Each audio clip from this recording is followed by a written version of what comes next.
Mga kasayan, meron lang tayong i-guide na magkakabit ng mini driving light. Basahin mo kasayan, shoutout mo na rin.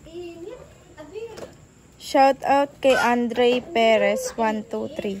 Kasayan, paano magkabit ng MDL na may relay? Nag-comment siya sa TMX 125 stock horn at dual horn gamit ang 3-way switch. Ito siya kasayan ha. Ito yung gagamitin natin para matibay na yung ating mini driving light. Pang matagalan na. May blower siya at saka may balas. Yan siya kasayan ha. Meron siyang balas at meron siyang blower. Ito yung pang malakasan natin na nilalagay sa pang mahaba ng buhay ng MDL. Yan siya ha. 5 years na buo pa rin. Dito natin siya ipoporma. Yan dito ha. Tapos dito sa kabila rin. May tornilyo na yan. Natatanggal natin yung tornilyo. Tapos pagtanggal ng tornilyo, ilalagay natin dyan yung bracket. Yan, nakaganyan na yung bracket dyan ha. Kabilaan. Ipoporma namin tapos dito natin nakalagay yung switch. Ipoporma natin yan tapos pag nakaporma na, kabalikan namin kaya. Ito na kasi na yung pwesto natin. Dito, may balas to ha. Ito kaya mas maraming gusto yung low budget kasi nga walang balas, mas madali ilagay. Pero syempre mas maganda yung may balas at may blower. Depende kung saan nyo ipopwesto yung kanyang balas. Ito dahil tutorial lang to, ang pinaka-pwesto talaga nito sa loob ng tangke ko ipopwesto. Yung iba naman dito pinopwesto pa sa loob nito. O, yung iba dito i-cable tie nyo lang sa mga gilid kung saan maluwag yung pwesto. Ito siya oh. Ito yung pagsasama-samahin natin yung yung wire. Bali 4 na pares siya. Yan na. Sa 4 na pares na yan, ang una natin gagawin diyan, etong ground. Itong ground natin yung black ha, yan ang ground. Lalagay natin sa body ground niya na. Hanap kayo ng pagkukuhanan nyo ng ground. Ang model natin ay TMX 125. Pero ito, kahit sa ang motor, pwede to. Yan siya. Tapos ito yung tatlo. Ngayon, dahil may body ground na siya, titesting natin yung ilaw. Ganito naman yung gagawin natin kapag testing. Ito yung paglagay na may relay at walang relay. Bali, double purpose na to. Saka sa akin na ganito yung pag-testing natin ha. Lagay nyo lang to sa positive. Halimbawa hindi nyo pakabisado yun yung yung inyong kulay. Yung kulay ng inyong ng mini driving light. Lalo't ganyang 4 wires. Ayan siya, nakalagay sa positive. Dahil may negative na dapat iilaw na siya.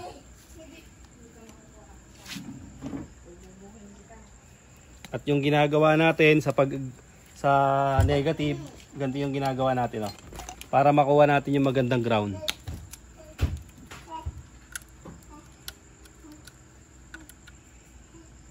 Ayan, 12.9, 13, 12.8 ha. Kailangan parehas ang kukuha na natin ng ground. Ayan ito yung natin Okay, parehas. Parehas yung ground nya. Kasi ito testing na natin siya. Dito naman sa pagtitimpla naman, gagamit tayo ng hawakan mo to. Gagamit na lang tayo ng kahit anong karton o plywood. Patutok nyo lang siya. Ding ding. Ito lang gamitin natin. Okay, dito. Ito yung high natin, yung red. High beam. Ayan o. Halimbawa, hindi siya magkapantay Tapat nyo lang siya. Napakasimple lang naman ito. Yan. Tapos yung low beam natin. Tapos yung combination natin. Ayan siya. Combination. White yellow. Yellow. Tapos red yung white. Yung yellow talaga. Tapos yung white yellow. Okay siya. Okay yung MDL natin. Ngayon hanapin naman natin yung hanapin naman natin dito yung ng common. Kadalasan pag gatong domino, kulay blue. Lagay natin sa blue ha. Dapat pag nag-high and low tayo, iilaw yung dalawa. Lagay natin to sa negative. Test light natin ha. Tapos lagay natin dito. Yan. Tapos pag pinindot natin sa baba, dapat iilaw to mawawala ito. Pindutin natin yung switch natin. Pag pinindot natin sa baba, dapat iilaw siya. Pinindot natin sa kabila, lilipat naman yung ilaw niya dito sa kabila. Ibig sabihin, ang common natin, laging nakailaw yan Laging nakailaw yan. Kahit umilaw yung dalawa na yan, lagi siyang ibig sabihin, tama na yung ating common. Yung high and low sa dalawa na yan. Yan na yung high and low. Yan na yung high and low natin Ito yung common ito. Tapos, pipili tayo rito kung ano gusto nyo. Kung ano yung pipiliin nyo. Halimbawa, ito, lalagay natin sa high beam. Sa kulay white. Tapos ito namang isa ilalagay natin sa yellow. Ayan. Bakante yung combination, yan yung gagawin natin pampasing. Ayan na siya ngayon Pag gusto nyo magkabaliktad dito, baliktarin nyo lang itong kulay na to. Ayan Ibig sabihin okay na siya Naikabit na natin siya sa walang relay. Tapos nakalagay lang to sa accessory wire. Sa ano siya accessory wire lang nakalagay.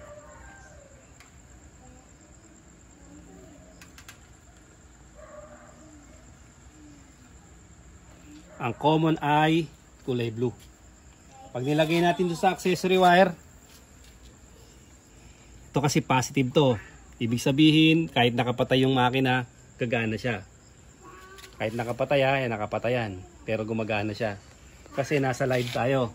Dapat accessory wire yung paglalagay natin. Para gagana lang siya pag nakabukas yung susian. Ito sa TMX Alpha, ganun din, solid black. Bawa, ito Ito yung paglagay na walang relay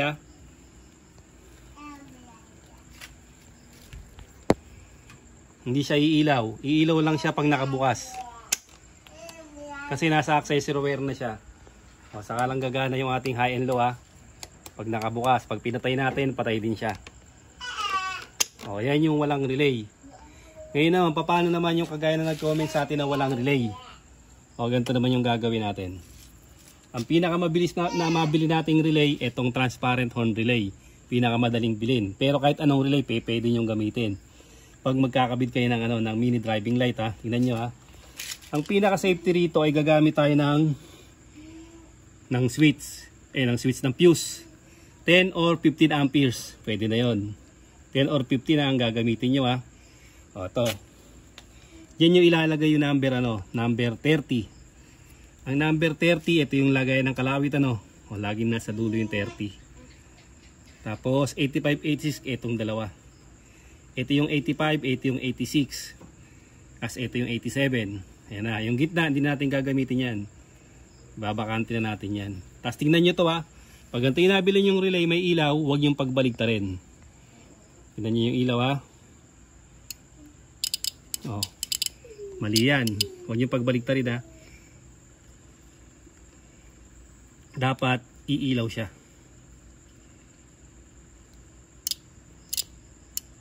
Ayan. Pag nilagay natin, iilaw. Huwag yung pagbaligtarin Ibig sabihin, yung number 85, yun ang ilalagay natin sa negative. Tingnan nyo napakasimple lang nito Ito tutorial lang to kaya di natin ipipix. Pero kung kayo magagamit, maglalagay, gamitan nyo ng i-terminal. Yan siya Ito na yung 85. Ilalagay natin sa sa negative or bedring body ground. Dahil malapit tayo sa battery na lang. Tapos ito, yung isa na to, accessory wire. Tulad nga ng sabi ko, ang accessory wire, bubukas lang siya pagka nakabukas ang susian Yun ang ating accessory wire. Makikita siya sa flasher relay ito. Meron tayo rito accessory wire sa flasher relay. Ito, solid black. Pwede tayo kumuha dito Kung depende kasi kung sa kayo maglalagay na malapit. Kung sa may susian.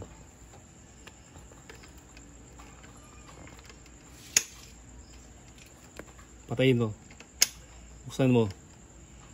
Okay, accessory wire. Pagka nag-blink siya, mali yung natusok nyo ha, mali yung na makukuha nyo. Dapat hindi siya magbi-blink ha. O, nagbi-blink. Ano yan? Signal light supply. Solid black. Okay, dito naman tayo sa kabila, mas malapit. So, brake light switch. Ito siya. O, patayin mo yung susian. O, buksan mo yung susian. O, yan siya. Patayin mo. Okay, ito yung accessory wire ha. Ilalagay naman natin dyan yung number 86. Kung walang ilaw tong relay na nabili nyo, kahit magkabaligtaran na. Ito, dahil may ilaw siya, wag natin pagbaligtarin. Para okay yung ano nyan. Pag bukas ng susian, dapat iilaw siya. Buksan mo yung susian natin. Okay, ayun na siya, nakailaw na siya. Oh. Napansin nyo, nalagay natin yung 8586 ha. Tapos yung number 30, okay, patayin muna. Yung number 30, ito yung number 30 yan, ang palatandaan nyo lagi rito, yung pinakasuksukan na parang upuan, sandalan ng upuan. Ito yun, number 30 sa dulo. Ilalagay natin yan sa ano, sa fuse na may 10 or 15 amperes. Ito yun ha, o, ganito. Dito na natin lalagay para ano.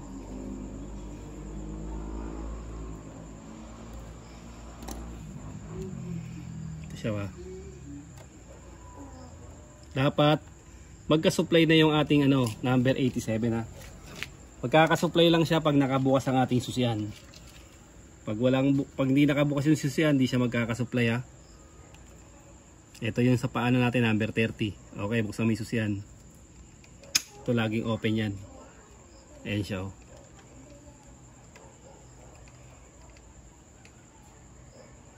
Ayan ha. Okay, review. Ganito lang siya kasimple ha. Yung number 86, ito sa accessory wire ha. Solid black. Tapos yung number 85, body ground, solid green o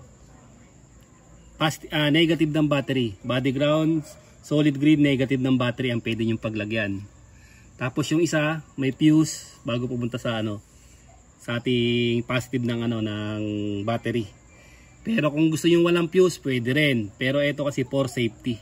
Kaya nilalagyan natin ng fuse, 10 or 15 amperes. Tapos kung mapapansin nyo kanina, nakalagay yung relay natin sa ano, nakalagay siya sa positive o sa accessory wire yung common. Ngayon mapapansin niyo, ilalagay ko to rito. Tuduktong ako ng wire ha, 87.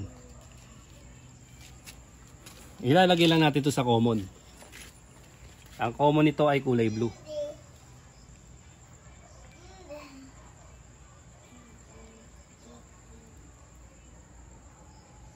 Bali magdikit-dikit itong tatlo na to, walang problema ha.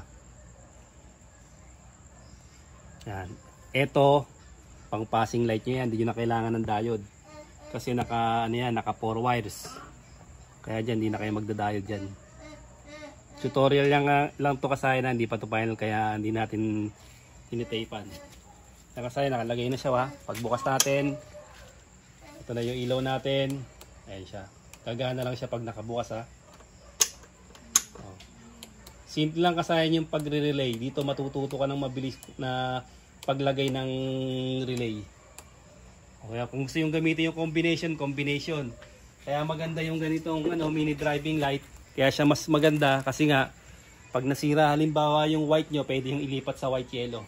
Pag nasira yung yellow, may combination white yellow pa rin kayo na pwede yung gamitin.